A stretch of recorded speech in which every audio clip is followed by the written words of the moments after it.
But now Mr. Trump is apparently launching a campaign to not just meet, but to actually become President of the United States. And Republican voters apparently don't mind the idea too terribly much. And I do not understand to think about that. I do not understand how to think about it. I do not understand what it means. I don't even understand whether or not this is politics. Well, he's kind of a comic book figure. I mean, if he's a show-off. He may really regret doing this. Now, you may have noticed that I have not yet included Donald Trump in our coverage of the Republican presidential campaign this season, and that is because he is obviously never going to be president. He is obviously never going to be the Republican nominee for president, and he is obviously never going to be a candidate for president. Maria Teresa, he is never going to file candidacy papers, and he's never going to make it to a debate stage, a politician. So my perfect record on Donald Trump, the politician, I think will be intact at this hour tomorrow night. Let's move on to the real candidate. Although he's not very high in the polls right now, he's unquestionably going to go up considerably in the polls. I don't think enough to actually, win primaries, much less the nomination. If Trump gets enough support in the Republican primaries, but doesn't win the nomination, which he's not going to. Donald Trump has taken this country to the brink. That Hillary Clinton will get 322 electoral votes and Donald Trump will get 216. Well, my crystal ball's been shattered into atoms here because I predicted the exact opposite of what happened. There was a real repudiation of Hillary Clinton, and I think the Obama third term.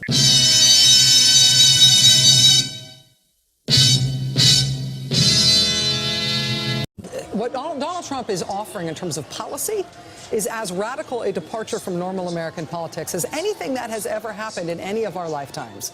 Seriously? You mean electing the first socialist/communist president? You remember the headline in the magazine when Obama was elected? We're all socialists now? That wasn't a departure? Not that. Donald Trump, a businessman, is a departure for sure, but it's not the radical departure you're saying. I mean, he has promised political vengeance for his enemies. Hold up. He promised political vengeance for his political enemy? When did he do that? What are you talking about? He has promised to jail his opponent? You know, at this point, there really should be a laugh track underneath Rachel Maddow's voice, because Trump never promised to jail Hillary Clinton. I guess that's who she's referring to. That's his opponent, right? He never did that. I mean, crowds chanted lock her up because it looks like she broke the law. And if she broke the law, maybe she should be locked up. In this election, he has promised to restrict the press in unprecedented ways. I mean, you got to throw a flag every time Rachel Maddow says anything. He promised to restrict the press in unprecedented ways. This is a very good example of how people who like Trump, they don't take him literally, but they take him seriously. And people who don't like Trump take him literally, but not seriously. I mean, and that's why she's flying into this dead panic mode. Like, he's going to restrict the press. Let's see if he tries to restrict the press. Look, if Donald Trump tries to restrict the press, he's going to have the press against him from the jump anyway. He's also going to have all of the Democrats against him, and he's going to have a lot of the Republicans against him too. So calm down. He's not going to get away with any kind of press restrictions. I can guarantee you that. Obama did, though, didn't he? Didn't seem to complain about that, though. He has proposed banning Muslims from the United States. Even if you don't believe it, he has. The Muslim ban is my favorite liberal delusion. Because when Trump said it, he was talking like at 50,000 feet. Then he later amended those statements to say, well, yeah, maybe we can't restrict all Muslims, but we got to at least restrict people coming from places where there's terrorism. I mean, that's what he said. Much of this is common sense. I don't understand what's really wrong with Rachel Maddow. She's supposed to be an intelligent person. When she says something like, and he did say Muslims would be banned. He did. No matter what you think, he said it. I mean, come on, how childish are you? He said it, and then he amended that remark, and he said something more nuanced and more thought out. One of the things that I think is the most appealing aspect to a lot of people about Donald Trump is the fact that he doesn't, that he does speak off the top of his head. Because that I believe strikes people as more honest. It may not be, but I mean it strikes people as more honest than the politician who selects their words very carefully because they poll tested everything. This is Hillary Clinton, right? And it's most politicians, to be honest. And people are sick of that. They like Donald Trump because he just comes out there and wings it. He wings it. They like that. He's not rescinded that pledge. He has pledged to rip us out of NATO. This is, again, another hyperbolic statement out of Maddow. I mean, Trump never pledged to rip us out of NATO. Actually, what Trump said is that not every NATO member is kicking in what they promised to kick in financially. And even if he'd said something about leaving NATO early in the campaign, this is another one of those circumstances where Trump said something at 50,000 feet that was not well thought out off the top of his head, but when he comes back later to revise and amend what he said, it becomes more formulated, more thought out, and he says, well, this is what we need to use NATO to fight terrorism. We need to use NATO to do this. We need to have everybody kick in their fair share. Otherwise, what's the point? Why should we carry the full burden? These are all good points. He has said he will go meet with Vladimir Putin. He doesn't care if President Obama is still in office. He will do it before he's sworn in. I find this whole meeting with Vladimir Putin objection of hers to be rather funny. Does everybody remember back in 2008 when Obama was elected that he said that he would meet with the Ayatollahs in Iran without condition? I think he said that in a number of debates, at least debates, and I think he even said it in a few speeches. That is way worse than meeting with Vladimir Putin, isn't it? How would it play if Trump would have said, we need to adopt a hard line against Vladimir Putin and Russia?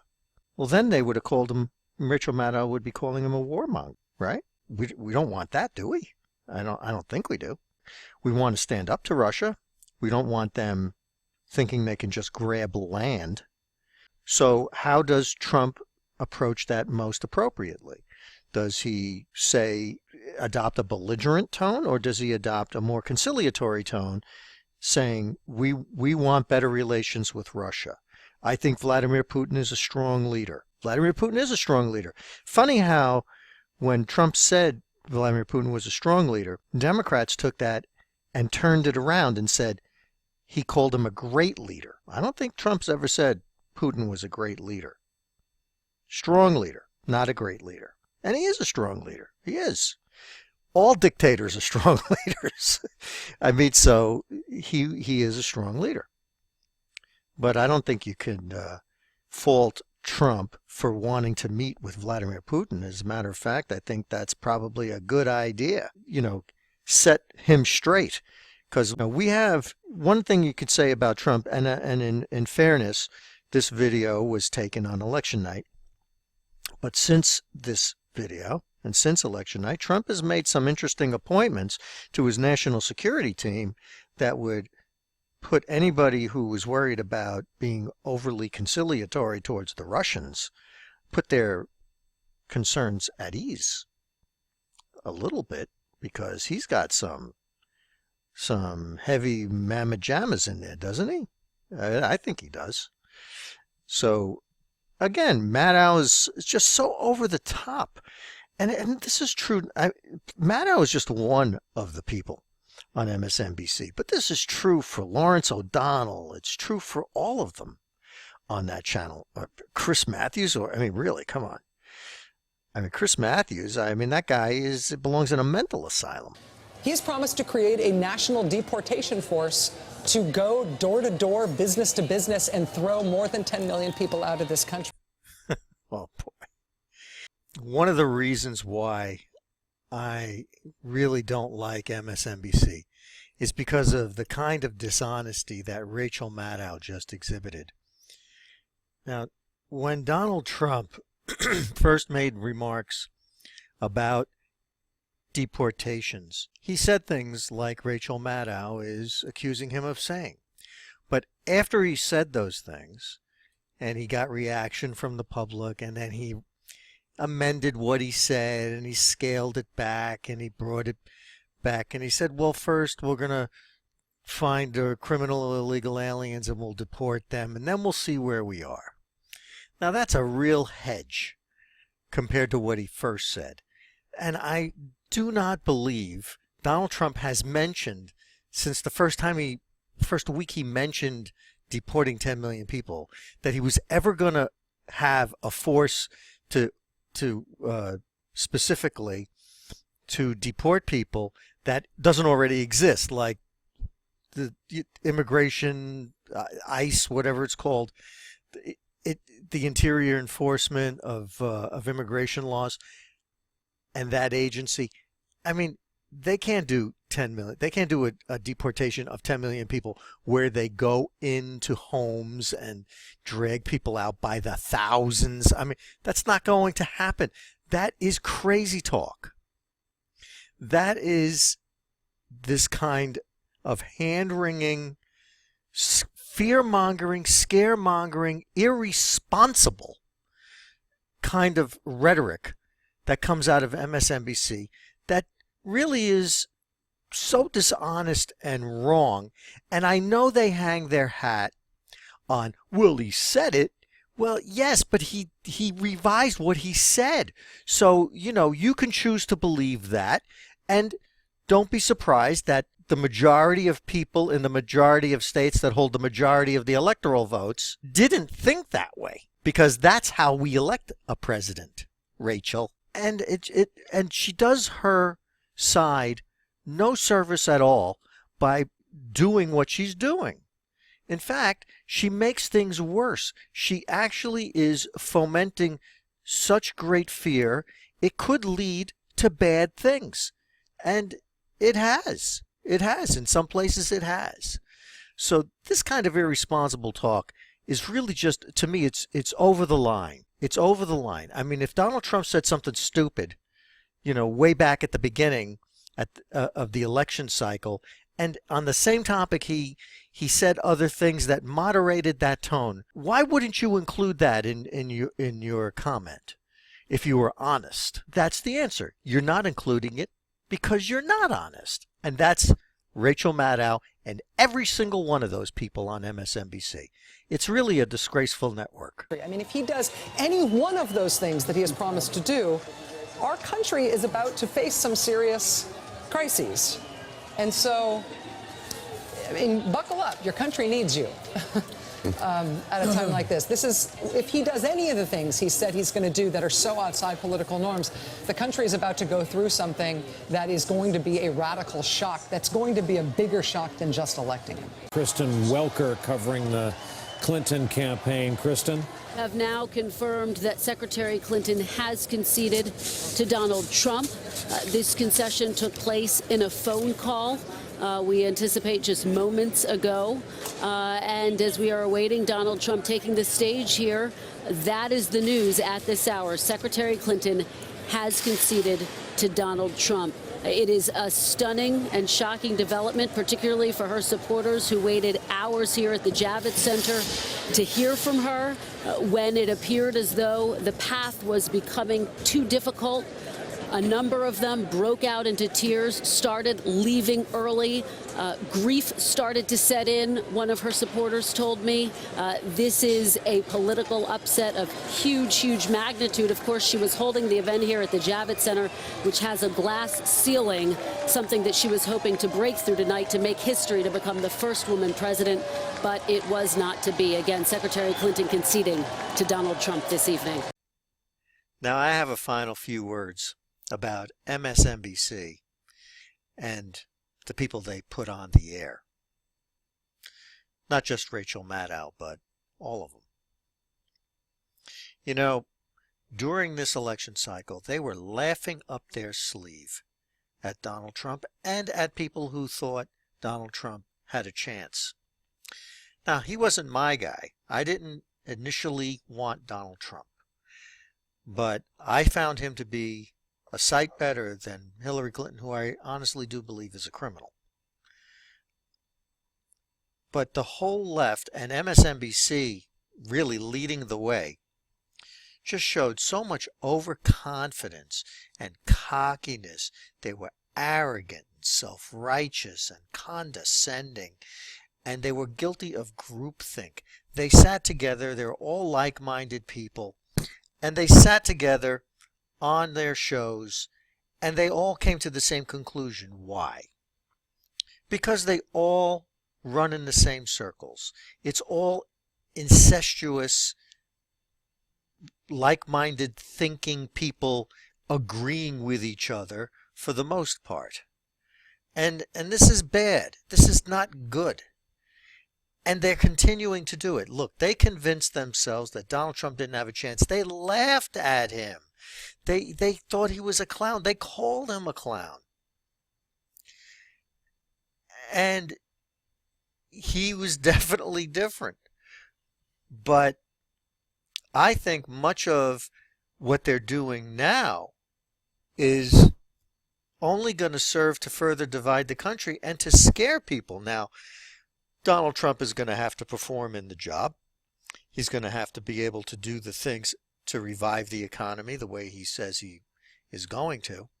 And if he's successful doing that, I think much of the fear will go away. And MSNBC and the mainstream media will be even more discredited than they already are. This is what I don't understand about them. Don't they realize they've been discredited?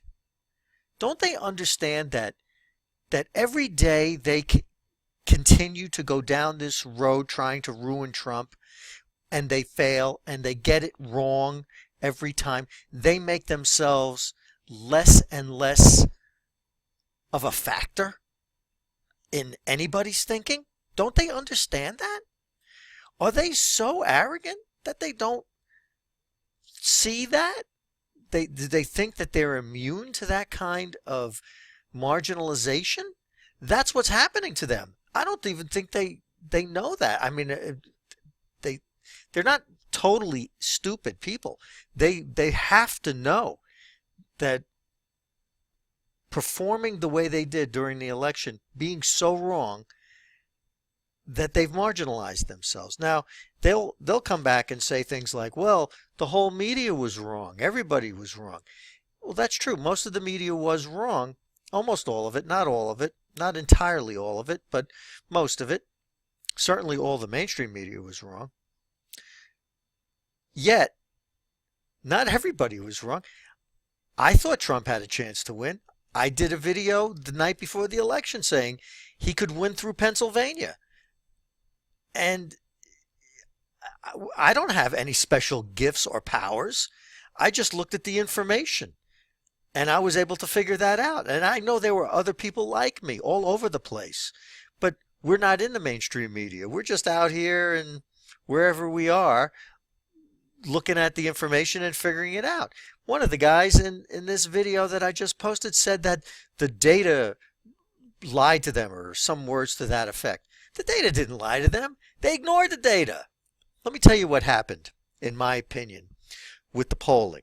Now, first of all, the polling at a high level was not wrong. The polling at a high level got the election pretty much right. Hillary Clinton did win a higher percentage of the popular vote than Donald Trump, but she lost the election because she won it in the wrong places.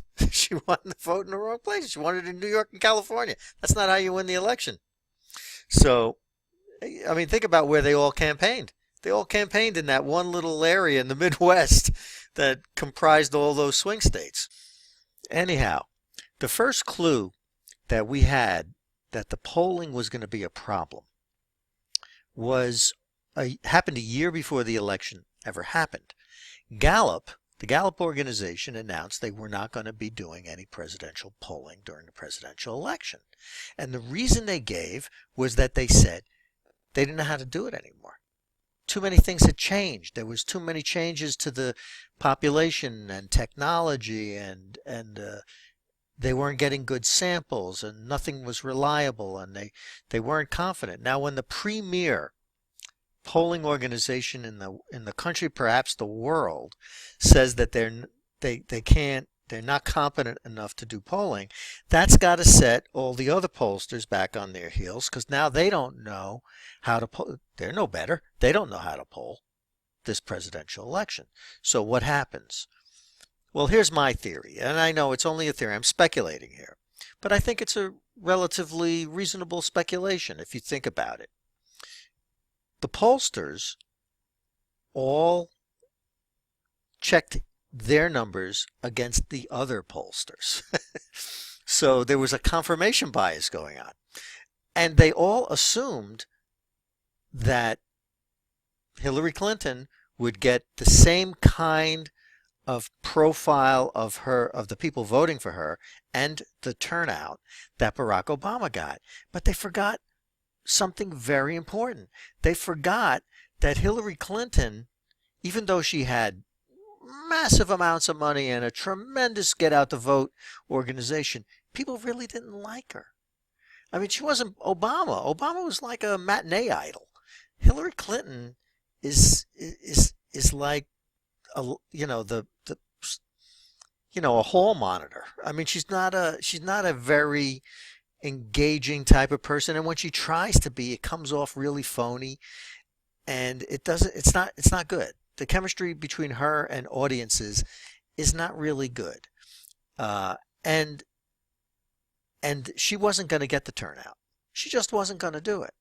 And then she was up against an aggressive guy who went places that Republicans don't ordinarily go. And, the one thing led to another.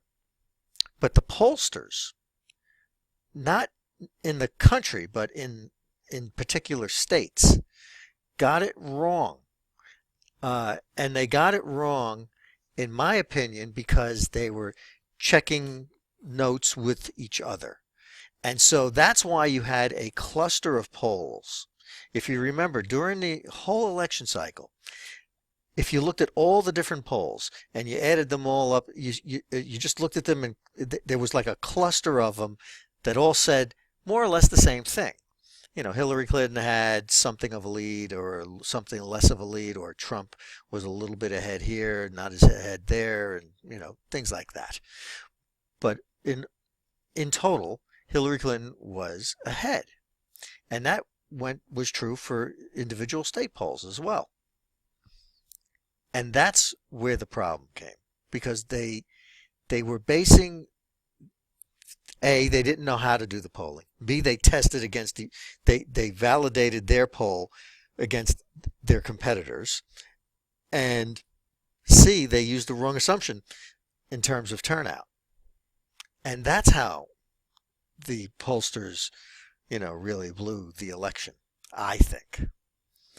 And I think that's reasonable, because I think when you have a big company and everything is staked on your reputation for accuracy, and you're in a climate where the premier pollster thinks it's too uncertain to do polling, you're going to be a little nervous, and you are going to check your numbers against the other guy. And you're all going to kind of come to the same conclusion, because it's safety in numbers. And that's how I think it happened. What I think is really bad about MSNBC, getting back to them, and the mainstream media, with all this fear-mongering now, from people like Maddow and Lawrence O'Donnell and Chris Matthews and all the others, Mika and Joe, those two people. Anyway, I think the problem that you have there is that they're going more by what Trump has ever said and less by what Trump has ever actually done. And what I think they need to do is step back and do something more responsible than what they're doing. They need to wait and see what he actually does. So far, I think the only thing you can really use as a barometer are his appointments. And his appointments have been conservative. I know some liberals are going crazy because some of his appointments environmentally, they're very upset over it. Well, that's called the consequence of having an election. That, in 2008 and 9, when Obama was making appointments and he was appointing people like Cass Sunstein and other people to his cabinet, and all those czars, remember all the czars that didn't have to go through Congress, radicals that he knew he could appoint without having to go through Congress. There weren't, conservatives complained, definitely, but they weren't ready to tear their clothes and set themselves on fire. I mean, it wasn't that bad. I mean, people did the mature thing, and that was really because there was nobody fomenting fear in the media, especially. I mean, you had your Glenn Becks and your Rush Limbaughs and Sean Hannity's, and you had all these people that were very much against Obama, and they were saying things, but they weren't saying that the world is going to end, or we're going to have a racism in America, we're going to have white supremacy. These people are crazy who are saying these things, and they should know better. They should know better. And the fact that they don't scares me, because it means that they're not rational. And I'll start agreeing with them when I see Trump do something that really looks like white supremacy. So far, no. Anyway, that's all I had. I wanted to put that out there because I thought the video was kind of funny. And I hope you enjoyed it. You can come to my website, or you can subscribe to my YouTube channel. Anyway, thank you. Take care.